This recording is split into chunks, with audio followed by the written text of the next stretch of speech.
आइए बच्चों, आपका स्वागत है। क्लास 8 NMMSS के स्टूडेंट्स, आपका 20 नवंबर को NMMS का पेपर है। तो उसकी तैयारी के लिए जो पुराने पेपर हैं उनमें गणित का जो पोर्शन है उसको मैं सॉल्व कर रहा हूँ। तो मुझे पूरा विश्वास है कि उन क्वेश्चंस को आप ध्यान से समझेंगे, ध्यान से करेंगे तो निश्चित ही कुछ क्वेश्चन रिपीट भी होंगे और जब आप सॉल्यूशन करते हैं न्यूमेरिकल क्वेश्चंस का तो कहीं ना कहीं उनकी मदद आगे क्वेश्चन सॉल्व करने में आपको मिलेगी। तो चलिए आइए, मैं पेपर सॉल्व कर रहा हूं 2019-20 में जो NMMSS परीक्षा में जो प्रश्न पत्र आया 2019-20 में, उसमें गणित में क्या प्रश्न थे उनको सॉल्व करते हैं। ठीक है, तो क्वेश्चन नंबर 40 था। उसमें 1 वर्ग किलोमीटर का मान वर्ग मीटर में होगा। अक्सर पूछा जाता है, कभी वर्ग सेंटीमीटर को वर्ग मीटर में बदलना है, कभी वर्ग मीटर को वर्ग सेंटीमीटर में बदलना है। यहाँ पर प्रश्न है कि 1 वर्ग किलोमीटर में कितने वर्ग मीटर होंगे।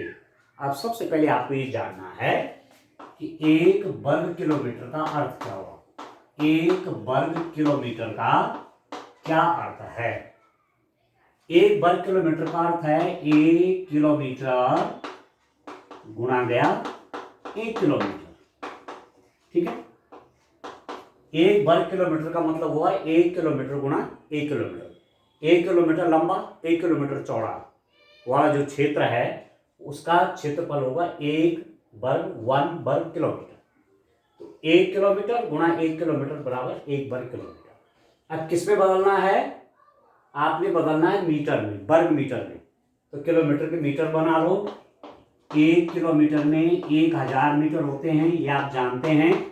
फिर ये किलोमीटर, 1 किलोमीटर में भी 1000 मीटर हो गए। तो कितना हो गया ये, देखो मल्टीप्लाई करो, 1 × 1 1, 1 के साथ कितनी जीरो, 1 2 3 4 5 6, 1 2 3 4 5 6। अब इसको 10 की घात के रूप में कैसे लिखेंगे, क्योंकि जो आंसर है वो 10 की घात के रूप में है। तो 10 की घात के रूप में कैसे लिखेंगे, इसको मैं लिखूंगा 10 की घात कितने शून्य, 1 2 3 4 5 6, 10 की घात 6 शून्य, ऐसा लिखा जाता है 10 की घात के रूप में। कई बार ऐसा एक प्रश्न आता है, कोई संख्या दी रहेगी, आपको बोला जाएगा कि 10 की घात के रूप में लिखिए। तो जैसे यह है इकाई, दाई, सैकड़, हजार, 10,000, लाख, 10 लाख। 10 लाख को 10 की घात के रूप में लिखिए। तो 10 कितनी जीरो, 1 2 3 4 5 6, ये अभी क्या हो जाएगा, मीटर और मीटर 2 बार गुणा में है तो ये हो जाएगा वर्ग मीटर। ठीक है, तो 1 वर्ग किलोमीटर बराबर 10 की घात 6 वर्ग मीटर। तो कौन सा आंसर सही है। अब देखो, वर्ग मीटर बोलो या इसको ऐसा भी लिख सकते हैं 10 की घात 6 मीटर का वर्ग, एक ही बात है। वर्ग मीटर ऐसा लिखो या मीटर का वर्ग ऐसा लिखो, एक ही बात है। ठीक हो गया, ये लिखो चाहे ऐसा लिखो, पर आंसर जिस रूप में है, आंसर इस रूप में है। इसको मीटर स्क्वायर या इसको वर्ग मीटर पढ़ते हैं। ठीक है, तो 10⁶ इसको OMR शीट में इस रूप में गोला करना था। ठीक हो गया, चलिए नेक्स्ट क्वेश्चन देखिए, इसको सॉल्व करते हैं डियर स्टूडेंट। आइए फटाफट क्वेश्चंस को सॉल्व करते हैं। तो मैं तो थोड़ा आपको समझाने के लिए मुझे थोड़ा समय लगेगा, पर आपको तो एग्जाम में किसी को नहीं समझाना, अपने आप ही समझना है। तो जितना शॉर्ट आप कर सके काम आप। अब एक क्वेश्चन है, इसको मैं सीधे यहां से मल्टीप्लाई करता हूं। ये माइनस है, यहां पर प्लस है, कुछ लिखा नहीं तो ये प्लस है। ठीक है, माइनस और प्लस का मल्टीप्लाई, माइनस ऋण और धन का गुणा माइनस, और 10 और 4 का गुणा 40। अब यहां देखो आप, इस ब्रैकेट के बाहर प्लस साइन है, अंदर इसमें माइनस साइन है। तो प्लस और माइनस, यहां पर कोई चिन्ह नहीं तो गुणा है इनके बीच में। प्लस और माइनस की गुणा -10 और -40 -10 कितना हो गया, -50 हो गया। तो ये -50 होगा, कहां पर -50 है, सी में -50 है। तो इसको आप इस रूप में, ठीक है, इसमें गोला कर दो OMR शीट पर। आजकल OMR शीट की भी प्रैक्टिस करिए, हाथ से बना लीजिए, हाथ से बना करके प्रैक्टिस करिए। अब इसको सॉल्व करना है। ये भी बड़ा इंटरेस्टिंग क्वेश्चन है, ठीक से समझेंगे तो इस रूप में कोई भी क्वेश्चन आएगा तो एग्जाम में आप कर देंगे। आप देखो क्या लिखा हुआ है, x is equal to 4/5 into x plus 10 का हल होगा। अब ध्यान देना है, हल एक समीकरण है, इक्वेशन है। समीकरण क्यों है? चर है, अचर है, बीच में बराबर का चिन्ह है, इस समीकरण है। समीकरण से तो बनती है, समीकरण में बराबर का चिन्ह जरूर होता है। बाएं पक्ष है, दाएं पक्ष है, ये चर है x, ये अचर है। तो समीकरण को हल करो का मतलब क्या हुआ? समीकरण में जो चर राशि है, चर राशि मतलब जिसकी जानकारी हमको नहीं है, इसमें हमको क्या जानकारी नहीं है, x का मान मालूम नहीं है, तो इसका निकालना है, x का मान निकालना है और x का जो मान होगा वही इसका हल होगा। ठीक है, तो सीधी सीधी बात है कि समीकरण में मुझे x का मान निकाल देना है।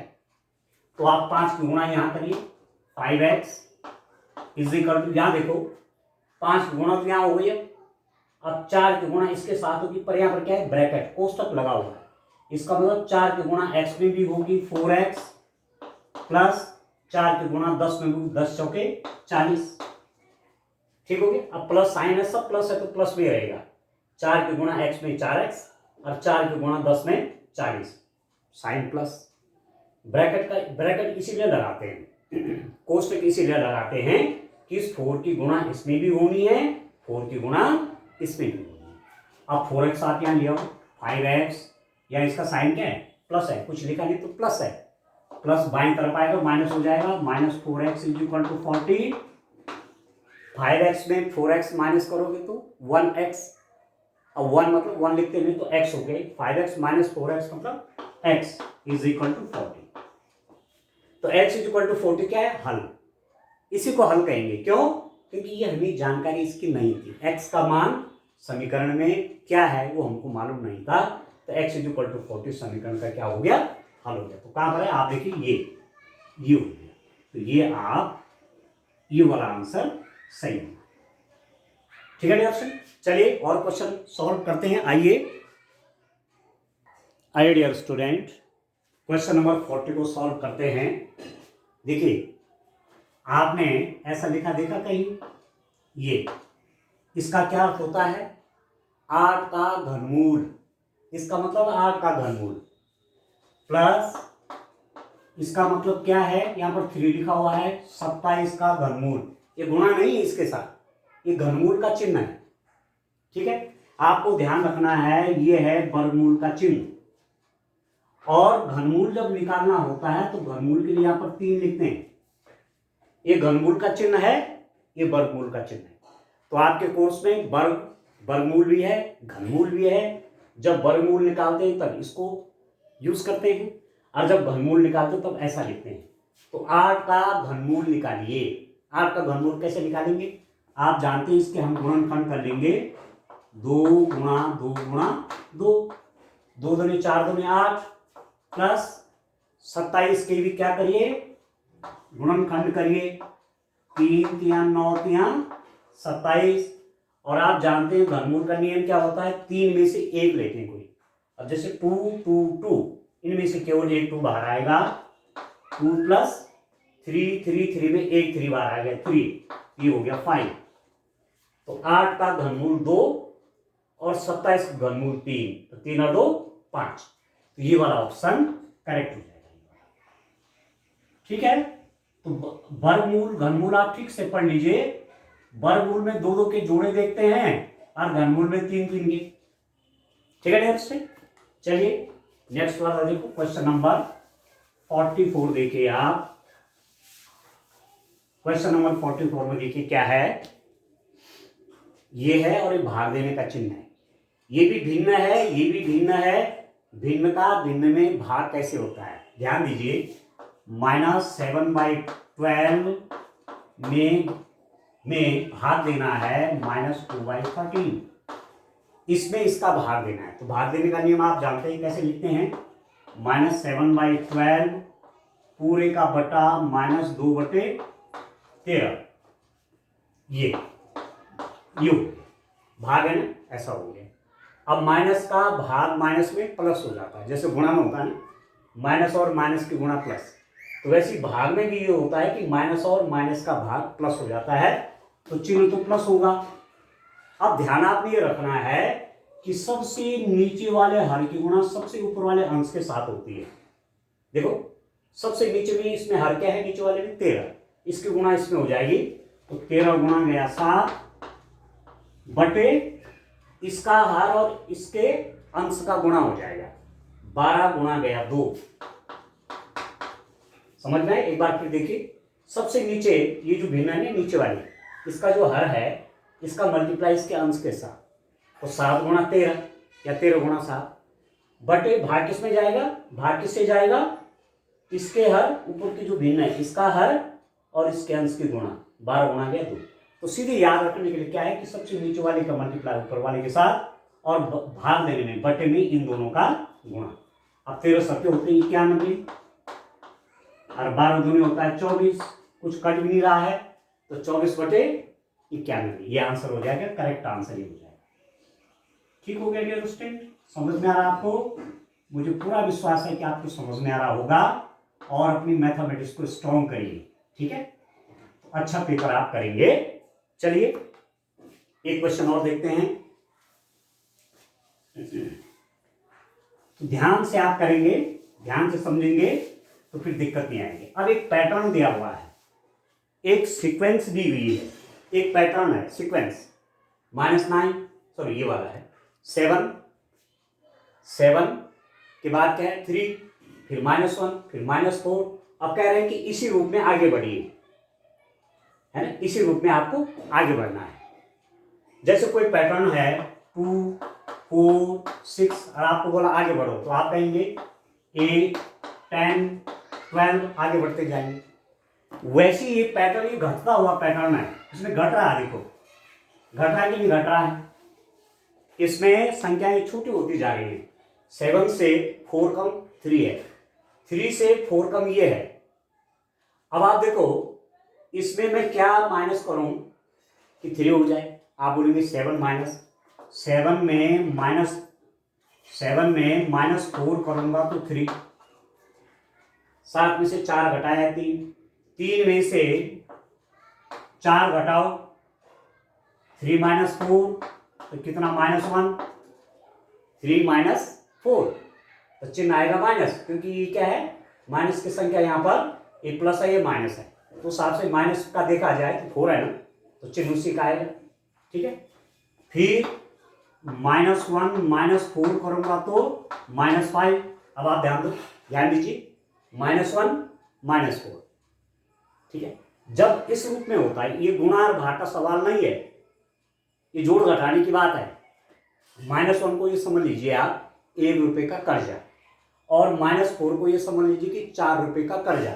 1 रुपये का कर्ज यहाँ पर है, 4 रुपये का कर्जा यहाँ पर है, तो 5 रुपये का कर्जा हुआ कि नहीं हुआ। तो कर्जे को हम माइनस में दिखाते हैं और जो आपके पास धन है वो प्लस में दिखाते हैं।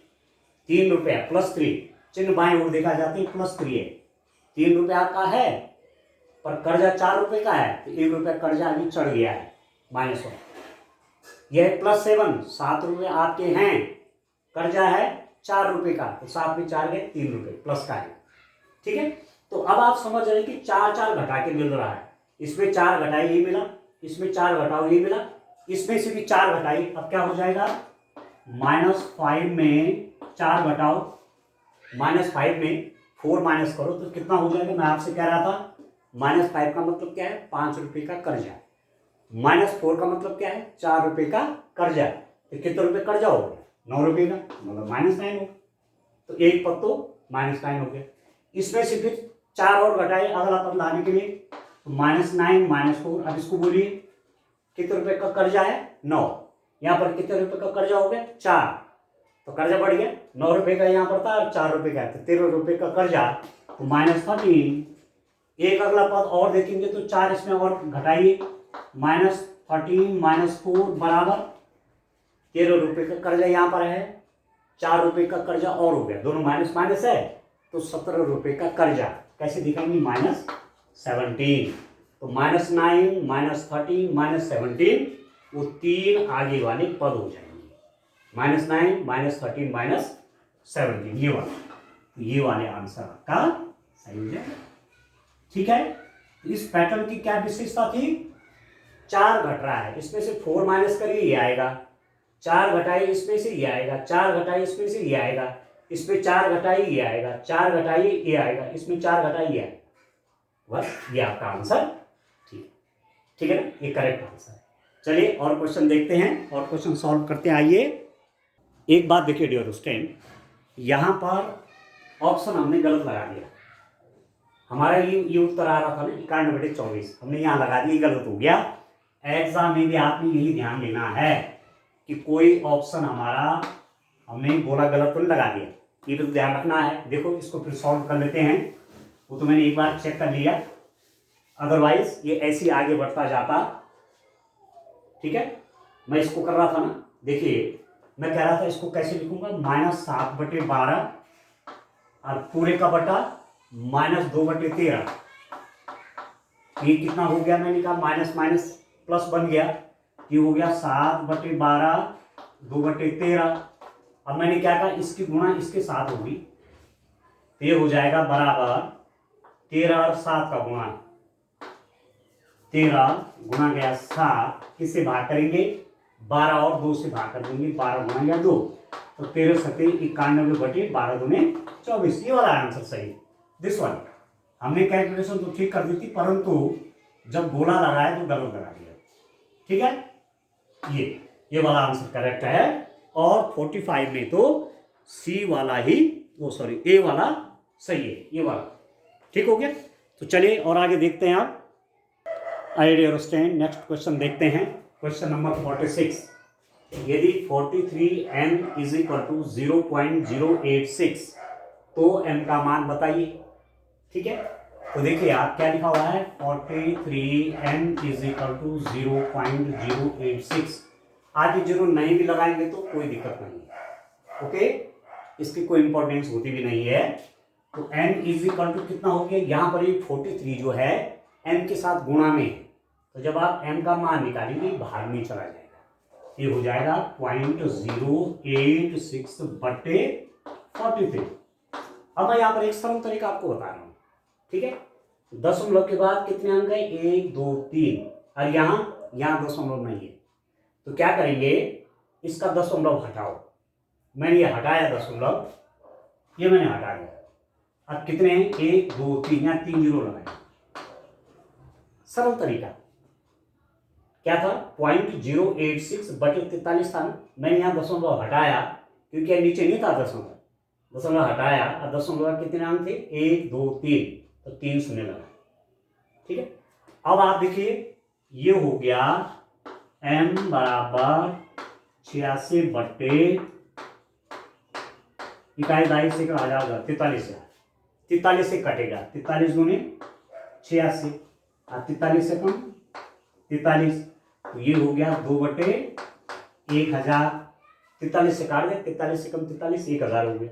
अब 2 में 1000 का भाग करेंगे, कैसे होगा, ए के साथ कितने शून्य है, 1 2 3, यहां क्या है, दशमलव कहां है, याद रखिए यहां है, तो ए के साथ 3 0 ऐसी संख्या से भाग करना है, क्योंकि दशमलव इधर खिसकेगा बाईं ओर, कितना खिसकेगा, देखो 2 3 अंक है, 1 2 3, 3 अंक पीछे खिसकेगा, यहाँ है, अब यहाँ आएगा, फिर इधर आएगा, कितने अंक, 3 अंक पीछे होगा, 1, अब यहाँ तो है नहीं अंक, 2 3, यहाँ पर आ जाएगा डेसिमल, आप समझ रहे हैं, दशमलव के बाद 1 2 3, 1 2 3। ठीक है, तो अभी डेसिमल दशमलव को अब यहाँ समझो, पीछे कितने अंक आएगा, 3, तो 1 तो यही है, 2 और अंक होने चाहिए, नहीं है तो 2 शून्य बढ़ाओ, तो दशमलव यहाँ पर हो गया, और आप चाहते हैं 1 शून्य और बढ़ा देंगे, तो कौन सा आंसर क्लियर होगा आपका, कौन सा आंसर सही है, ये वाला आंसर सही है, इसको आप ये कर लेंगे। ठीक है स्टूडेंट, ऐसे। ठीक है, चलिए नेक्स्ट क्वेश्चन देखते हैं, ये आपका नेक्स्ट क्वेश्चन देखते हैं। नेक्स्ट क्वेश्चन क्या है, इसको सॉल्व करते हैं। ये मुझे लगता है लाभ हानि का क्या है, देखिए, अमीना एक पुस्तक 240 रुपये में खरीदकर उसे 15% हानि पर बेचती है तो पुस्तक का विक्रय मूल्य, क्रय मूल्य मतलब जितने रुपए में लिया वो क्रय मूल्य है, विक्रय मूल्य मतलब जितने में बेचा। तो अमीना ने पुस्तक कितने में ली और 15% हानि पर बेच दिया, ठीक है, हानि पर बेच दिया तो विक्रय मूल्य क्या होगा, कम। क्रय मूल्य, और जब हानि हो जाती है इसका मतलब विक्रय मूल्य कम हो जाता है। जैसे माना 200 रुपए में कोई चीज ली, वो तो क्रय मूल्य हो गया 200 रुपए, और 10 रुपए हानि पर बेचा, हानि मतलब कम पे, तो 190 में बेची तो विक्रय मूल्य हो गया 190। ली थी 200 में, वो क्रय मूल्य था, बेची कितने, 190 में, वो विक्रय मूल्य। तो यहां पर कितने में ली, 240 रुपए में, तो ये क्रय मूल्य हो गया बच्चों। जितने रुपए में कोई चीज आप लेते हैं वो क्या हो जाता है, वो क्रय मूल्य हो जाता है। अब क्या हुआ, 15% हानि। अब हानि कितने रुपए की होती है ये देखना है। 15%, प्रतिशत का मतलब है 100 पर 15 रुपए, और हमेशा हानि निकलती है, लाभ हो या हानि हो, क्रय मूल्य पर निकलती है। तो हानि निकालने के लिए 240 पर हानि निकलेगी 15%, इसका 15% कर लीजिए, गुणा 15% का मतलब होता है 15/100, ये ध्यान रखेंगे। हानि कैसे निकलेगी, 240 क्या है, क्रय मूल्य है, उसका 15% निकाले, 15% का मतलब होता है 15/100। अब काटिए, शून्य से शून्य कट गया, 5 तिया 15, 5 दूने 10, ये हो गया आपका 12, ठीक है, इससे काटिए 24 को, 12 12 तिया 36। हानि कितनी हो गई, 36 रुपए की। किताब आई थी अमीना 240 में और इतना हानि हो गई, इतना कम पर बेची, तो -36 घटा दीजिए, तो 4 10 में से 6 गए 4 0, 204 रुपए उसका विक्रय मूल्य हो गया, इतनी में बेची, क्योंकि हानि हो गई। कितने रुपए हानि हुई, 36 की। 240 में ली थी, 36 रुपए हानि हो गई, तो कितने में बेची, 204। ये है, देखो ये है ऑप्शन 204, ये करना है, ठीक हो गया। तो लाभ सीखो, हानि निकालना, लाभ हानि, ठीक है, प्रतिशत, ये सब आपको जानना है। चलिए नेक्स्ट क्वेश्चन देखिए, आप देखिए नेक्स्ट क्वेश्चन आपका क्या है डियर स्टूडेंट। आप देखिए, एक वृत्त की परिधि 44 सेंटीमीटर है, तो इसका क्षेत्रफल होगा। वृत्त आप जानते हैं कि कोई वृत्त है, इसकी जब परिधि की बात होती है, सर्कमफेरेंस, तो परिधि मतलब बाहरी भाग, ये परिधि है। जैसे आपका साइकिल का टायर होता है ना, तो साइकिल का टायर का क्या है, वो परिधि है उसकी, और परिधि होती है हमेशा 2πr। यदि त्रिज्या r है, वृत्त की त्रिज्या यदि r है, तो परिधि की लंबाई होती है 2πr, ठीक है, ये होता है परिधि, ठीक है। और क्षेत्रफल कितना होता है, क्षेत्रफल होता है πr²। r त्रिज्या का वृत्त है, उसका क्षेत्रफल πr²। r त्रिज्या का वृत्त है, उसकी परिधि 2πr। हमको क्या दिया हुआ है, परिधि दे रखी है, ठीक है, क्या दे रखी है, परिधि दे रखी है, मतलब हमारे हिसाब से हुआ परिधि 2πr, उनके हिसाब से हुआ परिधि 44, परिधि 44 हमारे हिसाब से 2πr, तो यहां से मैं r का मान निकालूंगा। अब 2 × पाई का मतलब हुआ 22/7, गुणा गया r बराबर 44। अब ध्यान दीजिए, ये बटे में है 7, इसकी गुणा तो हो जाएगी यहाँ, और 2 × 22 44, गुणा गया r बराबर 7 गुणा इसके साथ, 7 गुणा गया 44, r बराबर हो गया ये 44, इसके बटे में जाएगा। देखो 44 गुणा गया r, r के साथ 44 गुणा में है, r का मान यदि मैं निकालना चाहूंगा तो ये 44, ये 44 इसके बटे में चला जाएगा, तो 7 गुणा गया 44/44, इससे कट गया, तो r कितना हो गया 7। वृत्त की त्रिज्या निकल गई 7 सेंटीमीटर, ठीक है। अब जब वृत्त की त्रिज्या निकल गई तो मैं वृत्त का क्षेत्रफल निकाल सकता हूं, ठीक है। वृत्त का क्षेत्रफल निकालने के लिए हमको क्या चाहिए, त्रिज्या चाहिए, त्रिज्या मैंने निकाल दी 7 सेंटीमीटर, तो क्षेत्रफल हो जाएगा, क्षेत्रफल बराबर πr²। πr² मतलब पाई मीन्स 22/7, पाई एक अपरिमेय संख्या है, तो पाई को 22/7 लिखते हैं, लगभग मान। आर मतलब 7। अब आर स्क्वायर का मतलब क्या हुआ, आर गुणा आर, तो 7 गुणा गया 7, 7 से कट गया 7। अब 7 की गुणा 22 में 7 दूनी 14, 7 दूनी 14 15, 154 वर्ग सेंटीमीटर। ये वर्ग सेंटीमीटर ऐसा भी लिखा जाता है। तो 154 कहां पर है कहीं 154? यस, ये है। इसको आप इस रूप में गुणा कर देंगे OMR से। ठीक है, चलिए और कुछ और क्वेश्चन सॉल्व करते हैं। आइए बच्चों, नेक्स्ट क्वेश्चन देखते हैं। Question number 49। दिए गए चित्र में छायांकित भाग का क्षेत्रफल होगा। अब देखो, वैसे ये एक आयत है ये पूरा, पर यहां पर एक अर्धवृत्त है, सेमी सर्किल अर्धवृत्त है, और क्षेत्रफल निकालना इसका जो ये छायांकित है शेडेड। इसका मतलब ये होगा कि हम क्या करेंगे, इस आयत का क्षेत्रफल निकाल देंगे, ठीक है, फिर इस अर्धवृत्त का क्षेत्रफल निकाल देंगे, और आयत के क्षेत्रफल में से अर्धवृत्त के क्षेत्रफल को माइनस कर देंगे, तो इसका क्षेत्रफल निकल जाएगा छायांकित भाग का। ठीक, ठीक है ना? ठीक है, तो आयत का क्षेत्रफल कितना हो जाएगा, आयत का क्षेत्रफल, शॉर्ट में लिख रहा हूं, फटाफट करेंगे। आयत का क्षेत्रफल कैसे निकलता है, लंबाई गुणा गया चौड़ाई, 20 गुणा गया 14 बराबर 280, 14 दूनी 28, 280। अब इसको देखो, ये अर्धवृत्त है, अर्धवृत्त पूरा कैसे बनेगा, ये बनेगा। अब ये क्या होगा, उसका व्यास है, व्यास। व्यास बराबर कितना हो गया, यहां पर व्यास बराबर है 14, तो त्रिज्या कैसे निकलेगी, आप जानते हैं त्रिज्या हमेशा व्यास की आधी होती है। त्रिज्या बराबर व्यास बटे 2, तो 14 में 2 से भाग करिए 7। ठीक है, अब निकाल देता हूं मैं वृत्त का क्षेत्रफल, इस पूरे वृत्त का क्षेत्रफल निकाल देता हूं। वृत्त का क्षेत्रफल, वृत्त का क्षेत्रफल क्या सूत्र होता है, आप जानते हैं, पाई आर स्क्वायर।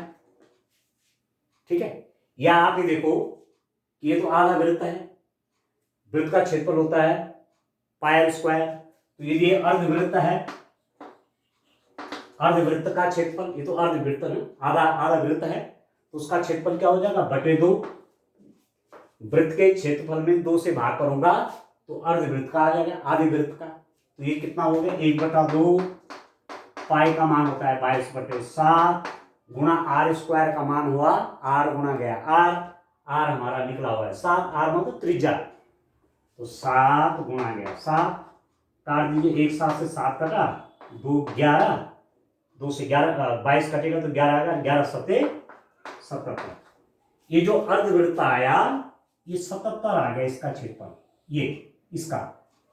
ठीक है, अभी तो मैंने माइनस करना है क्योंकि शेडेड पोर्शन कितना है, छायांकित कितना है, इतना है ना। पूरे आयत के क्षेत्रफल में से ये अर्धवृत्त में माइनस कर दूं, हटा दूं, तो मुझे इसका क्षेत्रफल निकल जाएगा।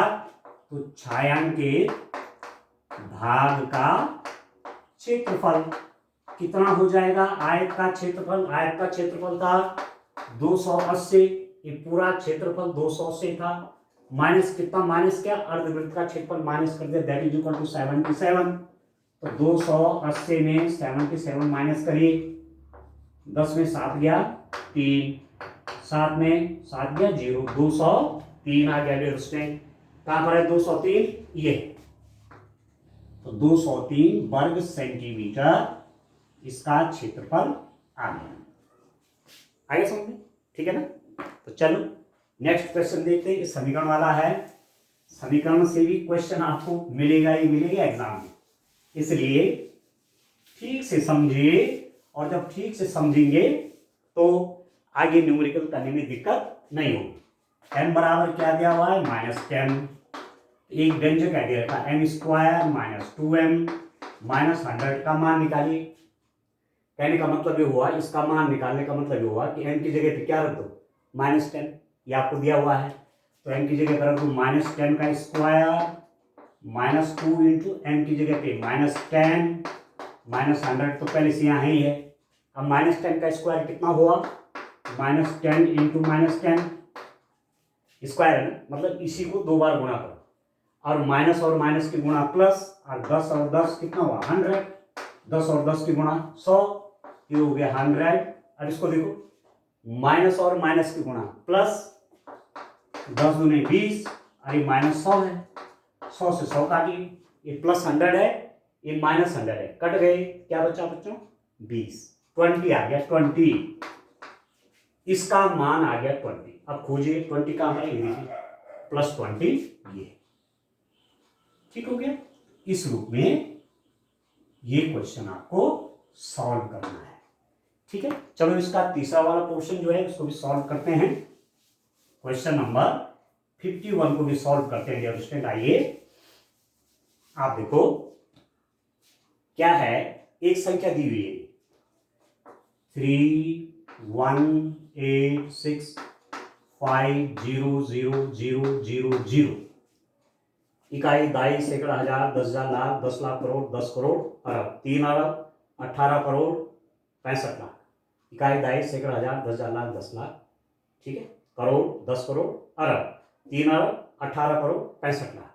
ये जो संख्या है इसको लिखो मानक रूप में, स्टैंडर्ड फॉर्म में। इसका एक क्वेश्चन मैंने पहले भी, इससे पहले वाली वीडियो में आपको बताया था कि मानक रूप में लिखने का तरीका क्या है। अब इसमें पहले ये देखो दशमलव कहां पर है, कहीं दिख रहा, कहीं दशमलव नहीं है, इसका मतलब यहां है, ठीक है, यहां से यहां पर लाना है इसको, ठीक है। एक हम छोड़ते हैं केवल यहां, दशमलव कहीं नहीं है मतलब यहां है, तो यहां से उठाकर यहां लाइए, तो यहां लाऊंगा तो कितना हो जाएगा 3.31865। अब शून्य लिखो चाहे ना लिखो, गुणा गया 10 की घात, कितने अंक पीछे लाया उसको यहां था, 1 2 3 4 5 6 7 8 9, 9 अंक पीछे लाया तो घात हो जाएगी 9, ये हो जाएगी 3.1865 इंटू 10 टू दी पावर 9 हो गया। आ गया समझ में, फिर से समझिए, इस संख्या को मानक रूप में लिखना है, स्टैंडर्ड फॉर्म में। एक क्वेश्चन आना है आपके पास, गलत नहीं होना चाहिए। तो दशमलव कहां होगा, कहीं यहां नहीं है, यहां पर है। अब इसको कहां पर लाना, दशमलव को यहां, ठीक है। तो मैं ले आया 3.1865, इनको लिखो चाहे नहीं लिखो, इंटू 10 टू दी पावर 10 की घात कितना, जितने अंक का पीछे आए, 1 2 3 4 5 6 7 8 9, 10 की घात 9। तो कौन सा आंसर सही है, ये वाला देखो 3.1865 इंटू 10 टू दी पावर 9, ये है मानक रूप में, मानक रूप में इस रूप में लिखी, ठीक है। तो मुझे पूरा विश्वास है कि मानक रूप में संख्याओं को लिखने में आप गलती नहीं करेंगे। आइए कुछ और क्वेश्चन देखते हैं डियर स्टूडेंट, उनको सॉल्व करते हैं। आइए डियर स्टूडेंट इन क्वेश्चंस को देखते हैं। क्वेश्चन नंबर 52, इसका मान क्या होगा, हल करना है। तो आप देखिए 2 की घात 3, चलो एक बार लिख लेता हूं, 2 की घात 3 गुणा 3 की घात 4 गुणा 4 बटे 3 गुणा 32, सरल रूप में करता हूं। 2 की घात 3, 2 का घन है तो 2 की घात 3 का मतलब हुआ 2 गुणा 2 गुणा गया 2, ठीक है। 3 की घात 4 का मतलब हुआ 3 गुणा 3 गुणा 3 गुणा गया 3, 3 की घात 4 मतलब 3 को 4 बार गुणा में लिखी और गुणा गया 4, तो ये था ही यहां, बटे 3 गुणा गया 32, 1 3 से 1 3 कट गया 2, ठीक है, 2 दूने 4 दूने 8 चौके 32 से कट गया, देखो 4 दूने 8 दूने 16 दूने 32, ये 32 कट गया, अरे कितना हो गया 3 3 9 3 27, 3 गुणा 3 9 और 9 3 27, ये हो गया 27, ठीक है। कहां पर है 27, देखो ये है 27। बस सरल सरल क्वेश्चन आते हैं, थोड़ा ध्यान देना है और प्रैक्टिस करनी है आजकल भैया, ठीक हो गया। चलिए नेक्स्ट क्वेश्चन देखिए, आप इसको सॉल्व करते हैं। इस वाले क्वेश्चन को देखिए, ये भी बड़ा अच्छा क्वेश्चन, घनमूल का है, वो घनमूल से वर्गमूल से प्रश्न आएगा। अभी घनमूल का प्रश्न है, मैं आपसे कह रहा था इस 53 में देखिए घनमूल 0.008 का मान होगा, ये घनमूल का चिन्ह है, 3 लिखा हुआ है, इसका मतलब घनमूल, क्यूब रूट, ठीक है। तो ये आप देखो कैसा लिखा गया है 0.008, आप चाहो 0 हटा दो यहां से हल करते समय, कैसे लिख दूंगा, इसको ऐसा लिख सकता हूं, देखिए 008 बटे, ऐसा है ना, ये ऐसा है ना, तो दशमलव की सीध में रखिए 1, दशमलव की जगह पर रखो 1 और 3 शून्य बढ़ाइए, 1 2 3, 1 2 3 और इसको हटा दीजिए। और किसी संख्या से पहले शून्य का भी कोई महत्व नहीं, तो वो भी हटा दीजिए। क्या किया, दशमलव हटाया, दशमलव की सीध में हर में रखा है 1 और बाकी 1 2 3, 3 शून्य लगाए। ठीक है, अब 8 का देखिए घनमूल है ना, 8 को लिख दूंगा 2 गुणा 2 गुणा 2, 8 को क्या लिख दूंगा 2 गुणा 2 गुणा 2, घनमूल निकालना है, क्यूब रूट चाहिए। और 1000 को क्या लिख दूंगा 10 गुणा 10 गुणा 10, नहीं हो जाएगा, 10 गुणा 10 गुणा 2 1000 हो गए। अब इसका घनमूल कैसे निकलेगा, अंश का घनमूल अलग निकालो और हर का अलग निकालो।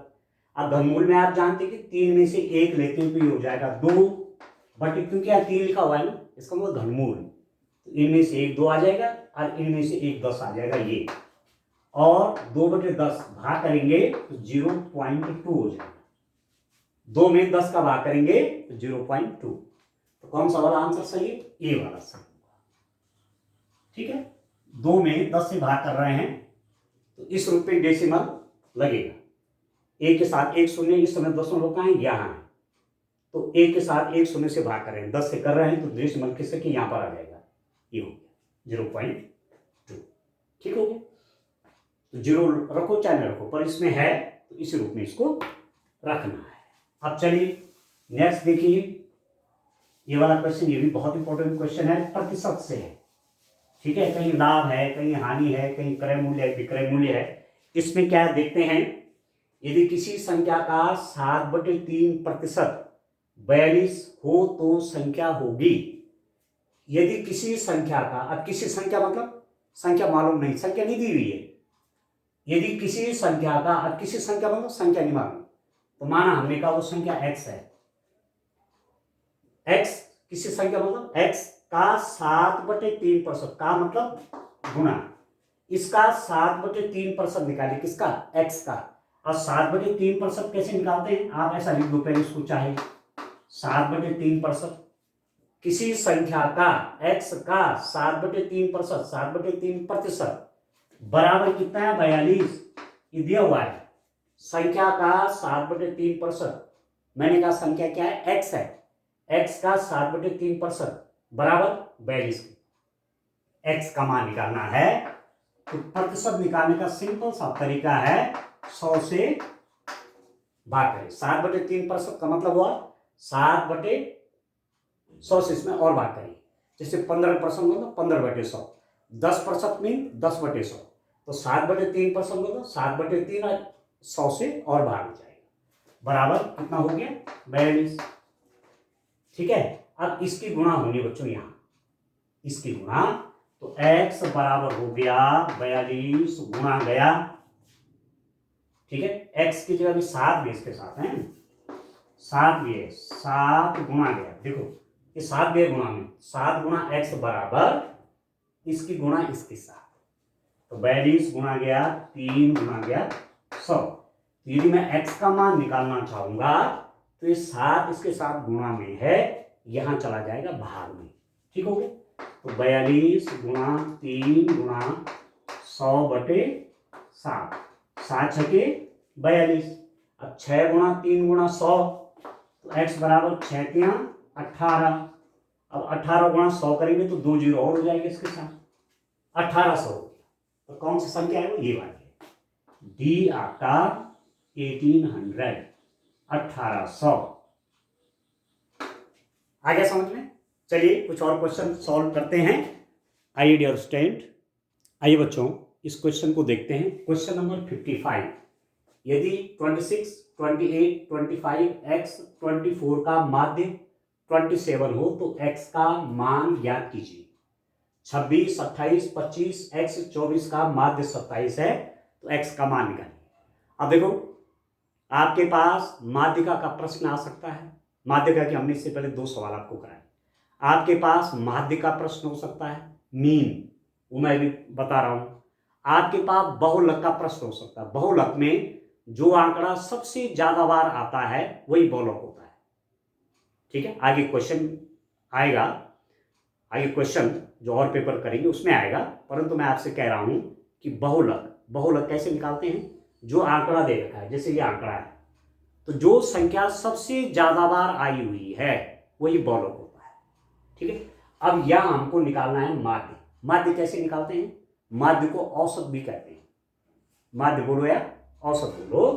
तो माध्य निकालने का तरीका कि सबको जोड़ दो, 26 धन x धन 25 धन x धन 24, 1 2 3 4, ये 5 संख्याओं, 5 संख्याएं 26 plus 28 plus 25 plus x plus 24, इनका माध्य कैसे निकलेगा? कितनी संख्याएं हैं? 5, 1 2 3 4 5 से भाग करेंगे, ये निकलेगा साहब माध्य। और कह रहे माध्य कितना है? 27 है, तो ये हो गया 27। तो माध्य निकालने का तरीका क्या है? सभी संख्याओं को जोड़िए और जितनी हुई संख्याएं हैं उनसे भाग कर दीजिए। जैसे यहाँ पर 1 2 3 4 5, 5 संख्याएं 5 से भाग कर दिया, सबका प्लस बटे 5।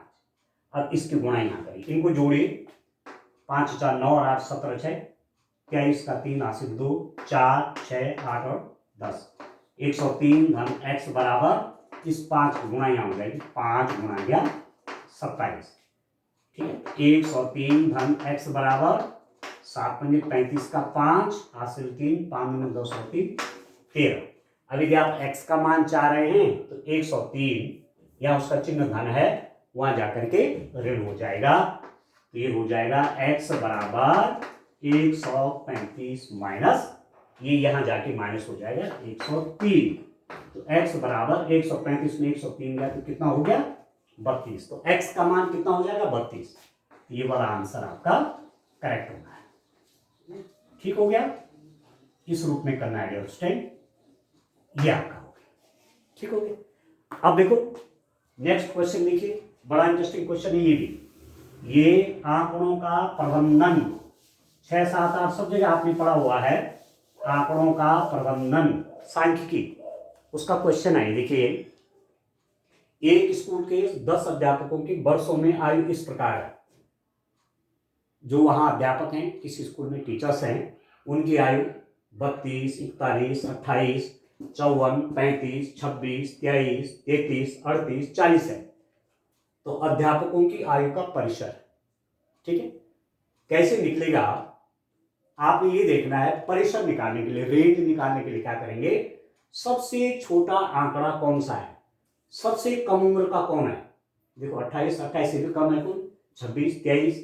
सबसे छोटा, सबसे कम आयु कितनी है?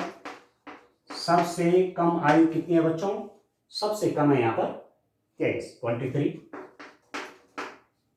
ठीक है। और सबसे अधिक, सबसे अधिक आयु निकालिए, सबसे अधिक आयु, सबसे ज्यादा उम्र किसकी है? आप देखो 54 से बड़ा है कोई क्या?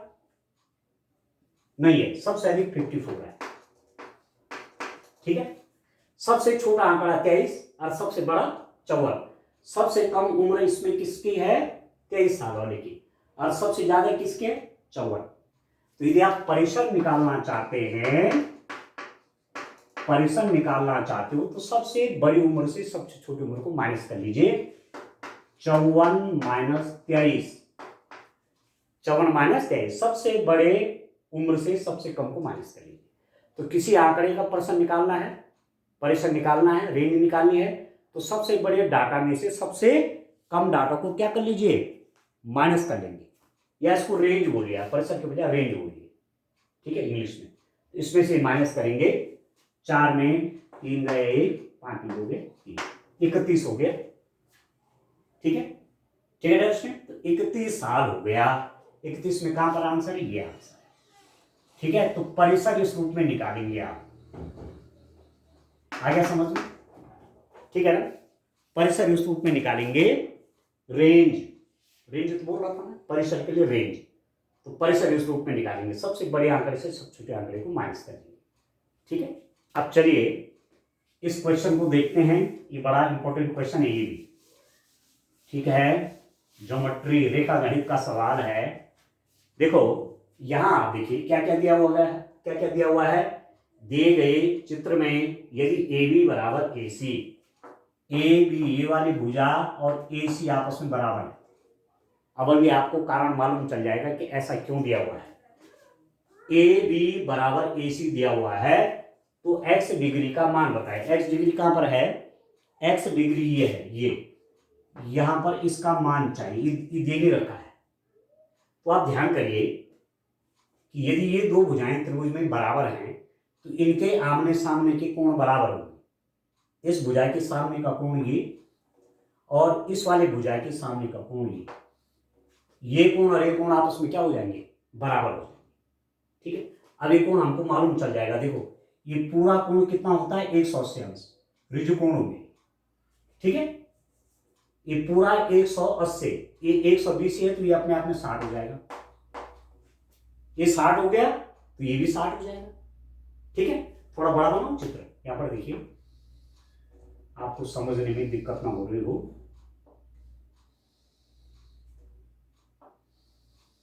इसमें देखिए ये 120 है,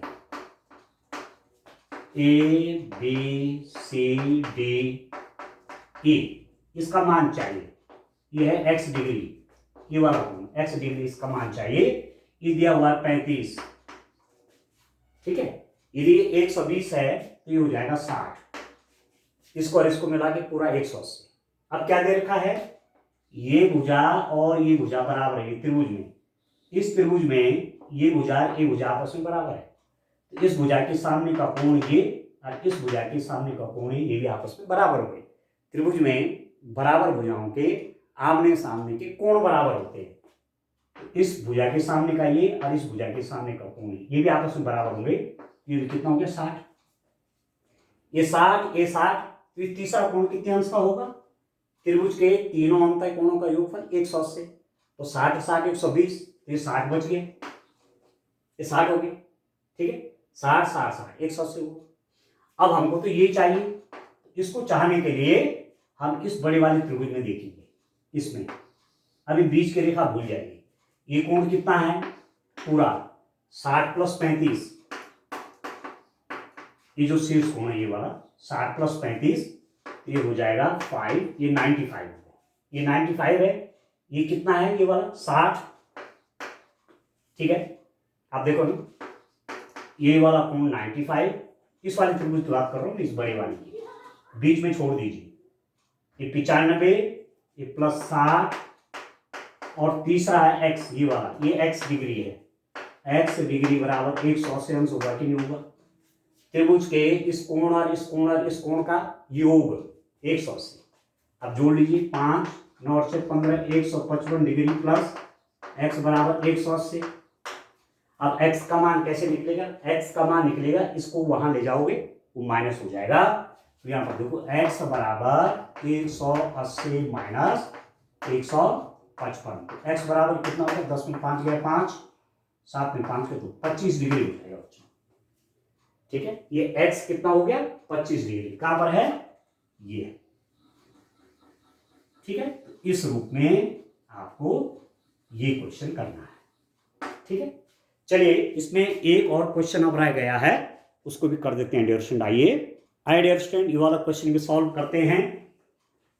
12.1 का स्क्वायर माइनस 7.9 का स्क्वायर का मान। देखो इस सर्व समीकरण पे आधारित प्रश्न अक्सर आ ही रहा है, मैं कई सालों से देख रहा हूं। a square minus B square बराबर होता है a plus B, a minus B, ये याद रखिए, ये सर्व समीकरण है। अब इसको देखो, 12.1 का वर्ग माइनस 7.9 का वर्ग, ए स्क्वायर माइनस बी स्क्वायर। एक बार दोनों को प्लस करिए और एक बार माइनस करिए, तो 12.1 धन 7.9, इसको आप ए मानिए, इसको आप बी मानिए। एक बार ए प्लस बी, एक बार दोनों जुड़ेंगे और दूसरे ब्रैकेट में घटेंगे, तो 12.1 माइनस 7.9 जोड़िए, 9 और 1 10 का शून्य यहाँ से ले, 7 और 2 9 10 का शून्य यहाँ से ले, ये करे 2 दशमलव आ जाएगा भाई। 12.1 में आज 7.9 जोड़ी में तो कैसे जोड़ेगा, 9 और 1 10 का शून्य 1, 7 और 9 10 का शून्य 1 1 2 20 आ गए। ठीक है, अब यहाँ से जब घटेगा तो कितना आ जाएगा, 12.1 में 7.9 को माइनस करिए, 11 में से 9 गया 2। ठीक है, 11 में से 9 गया 2, 11, 11 में से 7 गया 4, ये हो गया 4.2, ये हो गया 20 गुणा गया 4.2। अब ध्यान करिए 42 में 2 का गुणा करिए, 42 दूनी 84, और एक शून्य इसके साथ ये 42 गुणा 2 84 और एक शून्य याद। अब दशमलव कहाँ पर लगे, देखो दशमलव के बाद एक अंक है, तो दशमलव के बाद अभी दशमलव इसमें कहाँ, यहाँ है, तो यहाँ पर लाएंगे। दशमलव के बाद एक अंक है ना, तो दशमलव यहाँ पर लगेगा, तो ये हो जाएगा आपका 84। ठीक है, तो कहाँ पर 84 है, यहाँ पर 84 है। ठीक है स्टूडेंट, ये इस रूप में ये पेपर सॉल्व करना है। ठीक है ना, चेक कर लेते हैं एक बार। यस, तो इस रूप में इस पेपर के भी सारे मैथ्स के क्वेश्चन सॉल्व कर दिए हैं। अब आप प्रैक्टिस करिए बढ़िया। ठीक है, और भी समय लगता तो और भी वीडियोस आपके लिए लाएंगे, पर इन क्वेश्चन को आप ठीक से समझ करके निश्चित रूप में एग्जाम में आपको लाभ होगा। ठीक है, थैंक यू, बाय बाय।